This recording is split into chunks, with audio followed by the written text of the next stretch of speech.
Hello friends, welcome to my channel excellent coaching. आज effects of crowding discuss करेंगे। पिछली video में हमने इसका फर्स्ट इफेक्ट ऑलरेडी डिस्कस कर लिया है, एबनॉर्मल बिहेवियर एंड एग्रेशन, जिसमें रैट्स के एक्सपेरिमेंट की बात कर रहे थे कि जब पॉपुलेशन इंक्रीज हो जाती है तो जगह कम होने की वजह से एबनॉर्मल बिहेवियर और एग्रेशन बहुत ज्यादा हो जाता है लोगों के बीच में, और उसकी वजह से इवेंचुअली क्या है वो डेथ्स होने लग जाती है सबकी, और फिर से पॉपुलेशन डिक्रीज हो जाती है। तो ये हमने लास्ट वीडियो में डिस्कस किया था एबनॉर्मल बिहेवियर में। दूसरा जो इसका इफेक्ट है, lower performance and adverse effect of memory.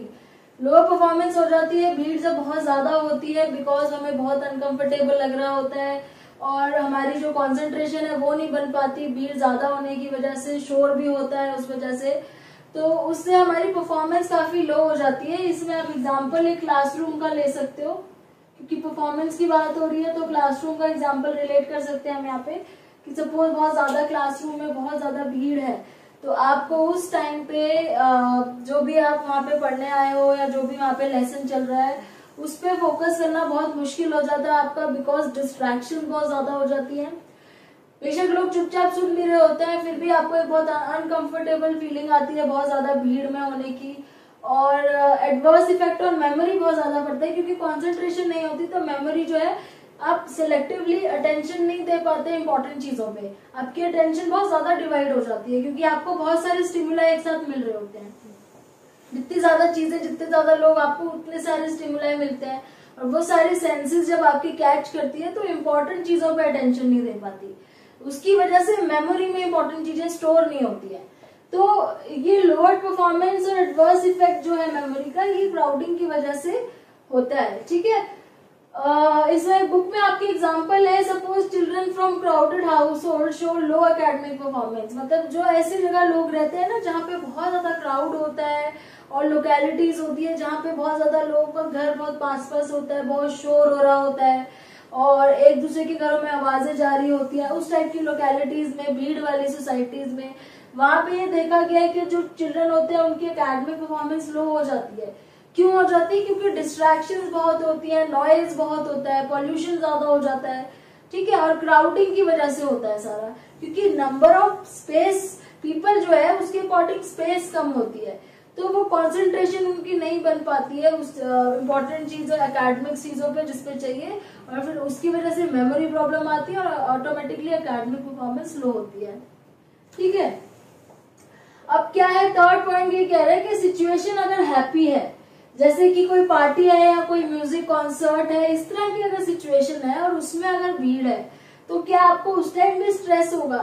तो ऐसा नहीं होता है। हमने पहले भी डिस्कस किया है कि अगर हैप्पी सिचुएशंस हो तो स्ट्रेस नहीं होता है। हम लोग क्राउडिंग हमेशा नेगेटिव तब लेते हैं जब अनवांटेड क्राउडिंग होती है। यहाँ पे जो होता है, पार्टीज में हो गया या कॉन्सर्ट में हो गया, शादियों में हो गया, मेले में हो गया, यहाँ पे वांटेड क्राउडिंग होती है, हमें चाहिए होता है क्राउड, अदरवाइज फिर वहां पे हमें लगता है कि यहाँ पे कुछ हो ही नहीं रहा है। अगर आप पार्टी में जा रहे हो, लोग नहीं आते, तो आपको लगता है पार्टी हो ही नहीं रही है। तो जहाँ पे हमारा परसेप्शन ही ऐसा बना हुआ है कि वो जगह ही भीड़ से बनती है, वहां पे हमें कभी स्ट्रेस नहीं होता है। तो परसेप्शन के ऊपर भी बहुत ज्यादा बेस्ड है कि हमें कहाँ पे बहुत नेगेटिव फील होता है। Okay, depend on tolerance, tolerance पे डिपेंड करता है कि क्राउडिंग का हमारे ऊपर कैसा इफेक्ट होता है। अब यहाँ पे दो तरह की टॉलरेंस है, एक है क्राउडिंग टॉलरेंस, दूसरी है कंपटीशन टॉलरेंस। क्राउडिंग टॉलरेंस होती है ability to deal with crowd, आपको कितनी आदत है क्राउड से डील करने की। अगर आप शुरू से ही ऐसी जगह से हो जहाँ पे आपको भीड़ देखने की आदत है, आप ज्वाइंट फैमिली से हो, आप ऐसी लोकेलिटी से हो जहाँ पे नेबरहुड है बहुत ज्यादा क्राउडेड है, तो आपके अंदर क्राउडिंग टॉलरेंस ज्यादा होगी। आप कहीं भीड़ वाली जगह पे जाने से ज्यादा आपको एप्रीहेंसिव नहीं लगेगा, आप डरोगे नहीं, आप ज्यादा परेशान नहीं होगे, क्योंकि आपके अंदर वो टॉलरेंस पहले से है।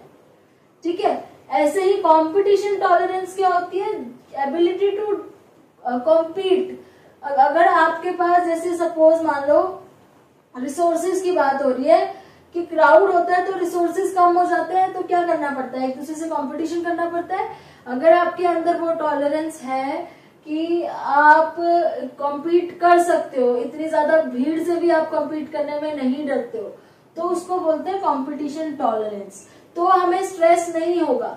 लेकिन अगर हमें लगेगा कि इतने सारे लोगों से कॉम्पीट करना पड़ेगा, तब तो मेरे से होगा ही नहीं। तो उससे क्या होगा, उससे आपको स्ट्रेस होगा। फिर तो कंपटीशन टॉलरेंस तब आती है, जरूरत पड़ती है, जब लोग ज्यादा हैं और आपको हर चीज के लिए ज्यादा कॉम्पीट करना पड़ रहा है, किसी भी चीज के लिए, कोई रिसोर्स हो गया या कोई सीट हो गई, किसी भी चीज के लिए, ठीक है। फिर आता है कल्चरल कैरेक्टरिस्टिक्स। कल्चरल कैरेक्टरिस्टिक्स में अब दो कल्चर यहाँ पे कंपेयर करके देख लेते हैं। एक हमारा इंडियन कल्चर देख लेते हैं, एक वेस्टर्न कल्चर देख लेते हैं। इंडियन कल्चर में क्या है, हम लोगों के कल्चर में इतना ज्यादा क्राउडिंग को नेगेटिव नहीं माना जाता है, क्योंकि शुरू से सब लोगों को एक साथ रहने की आदत है। जॉइंट फैमिलीज का सिस्टम था स्टार्टिंग से, नेबर्स एक दूसरे को जानते हैं, इस टाइप का सिस्टम है कि क्राउडिंग नॉर्मल मानी जाती है।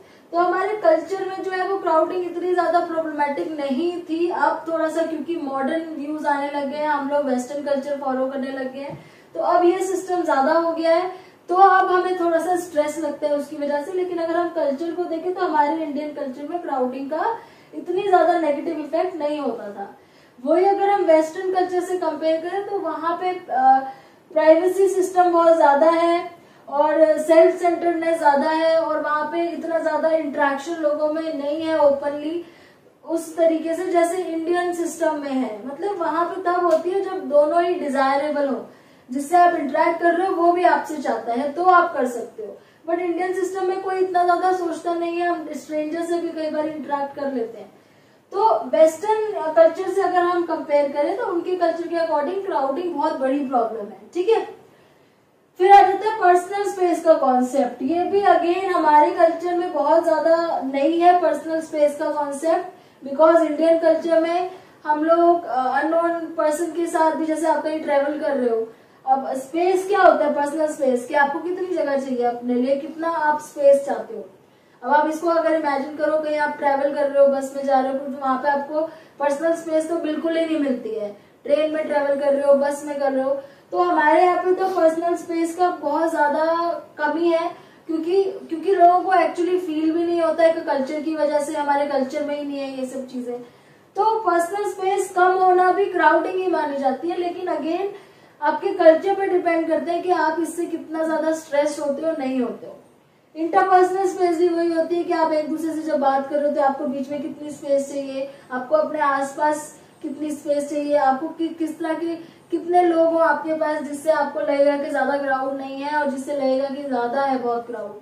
तो ये दोनों कॉन्सेप्ट भी बहुत इंपॉर्टेंट है कि आपकी खुद की स्पेस आपको कितनी चाहिए और आपके आसपास जो लोग हैं आपके और उनके बीच में कितनी स्पेस होनी चाहिए, जिससे आपको ये ना फील हो कि क्राउड है, ठीक है। तो ये चीज अभी हम आगे और थोड़ा सा डिटेल में डिस्कस कर लेते हैं। पर्सनल स्पेस और इंटरपर्सनल स्पेस को थोड़ा और डिस्कस कर लेते हैं। देखो पर्सनल स्पेस में और इंटरपर्सनल स्पेस में कुछ यहाँ पे फिगर्स दी हुई हैं एडवर्ड हॉल ने, जो कि एक एंथ्रोपोलॉजिस्ट है। मतलब इनका क्या काम था, ये ह्यूमन बिहेवियर करते हैं स्टडी। एंथ्रोपोलॉजिस्ट जो होते हैं ह्यूमन बिहेवियर, सोसाइटी में हम कैसे बिहेव करते हैं, तो सोसाइटीज में ह्यूमन बिहेवियर जो स्टडी करते हैं। तो इन्होंने ये 4 डिस्टेंस दिए थे, अगर पर्सनल स्पेस को और थोड़ा सा समझे तो। एक इन्होंने दिया था इंटीमेट डिस्टेंस, मतलब जब आप अपने बहुत ही किसी क्लोज पर्सन से बात कर रहे होते हो, जो आपका बहुत ज्यादा क्लोज होता है आपसे, ठीक है, उससे आप अप टू 18 इंचेस का डिस्टेंस ज्यादा से ज्यादा रखते हो। ये आपकी पर्सनल स्पेस इतनी कंफर्टेबल होती है 18 इंचेस के आसपास, ठीक है। दूसरा उन्होंने दिया पर्सनल डिस्टेंस। पर्सनल डिस्टेंस मतलब कोई आपका जानने पहचानने वाला, आपका रिलेटिव है, आपका कोई फ्रेंड है, कोई जो आपको जानता है अच्छे से, बहुत अच्छे से, बहुत ज्यादा क्लोज नहीं हो सकता लेकिन आपका बहुत अच्छा फ्रेंड है, उससे आप 18 इंचेस टू 4 फीट तक का डिस्टेंस मेंटेन करते हो। मतलब आपको इस डिस्टेंस में कंफर्टेबल लगता है जिसमें।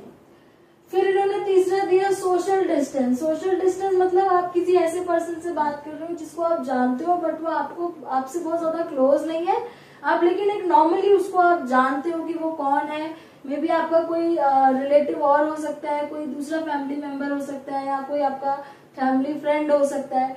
तो आप उससे जो डिस्टेंस कंफर्टेबल होते हो मेंटेन करने में जब आप बात करते हो, वो होता है 4 फीट टू 10 फीट। और पब्लिक डिस्टेंस होते हैं जहाँ पे आप एक पब्लिक से बात कर रहे हो, एक स्पीकर खड़ा है और वो पब्लिक से बात कर रहा है, तो वहां पे एक जो कंफर्टेबल डिस्टेंस होता है उसको 10 फीट टू इन्फिनिटी इन्होंने दिया। इन्फिनिटी मतलब फिर आगे वो कितना हो सकता है उसके लिए कोई पर्टिकुलर फिगर नहीं है।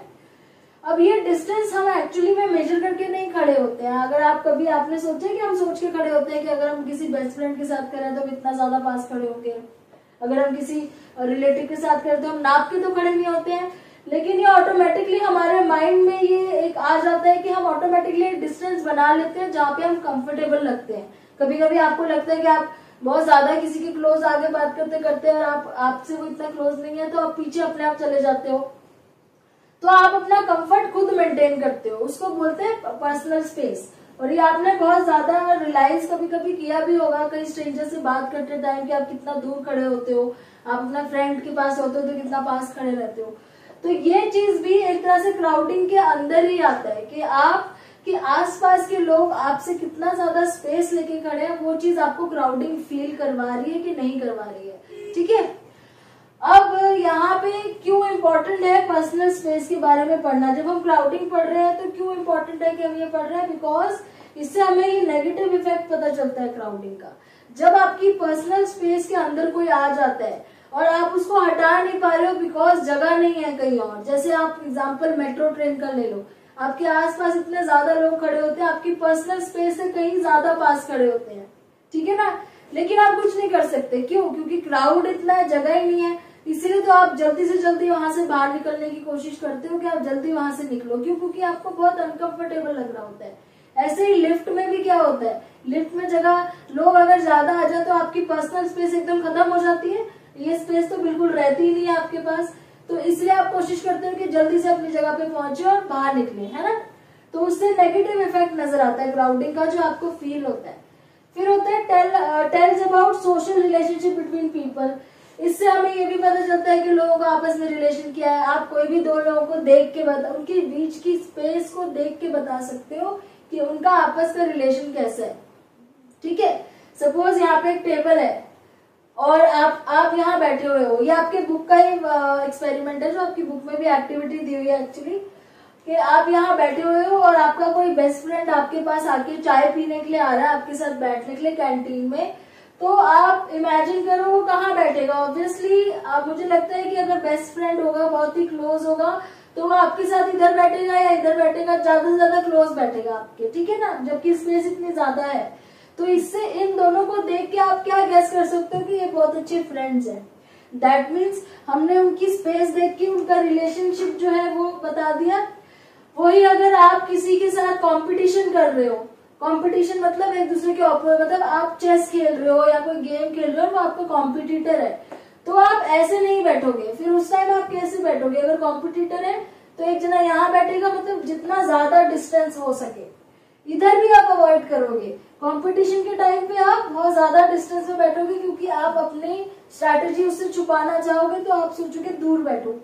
तो इससे भी आप गैस कर सकते हैं कि दो लोग अगर इधर बैठे हैं, एक इधर बैठा है, फिर भी आपस में दोनों की कोई ना कोई बात हो रही है। दैट मीन्स कुछ ऐसा नहीं है कि जो आपस में वो दोनों रिलेटेड है या कुछ है, पक्का कुछ और हो रहा होगा, कोई रिलेशन नहीं होगा, है ना। तीसरा जो आपकी बुक में एग्जाम्पल दिया, अगर आपकी मीटिंग है, ये फॉर एग्जाम्पल ये टेबल है और आप यहाँ बैठे हो और आपकी मीटिंग है किसी के साथ, आपका बॉस हो गया या आपका कोलीग हो गया, तो वो किधर बैठेगा?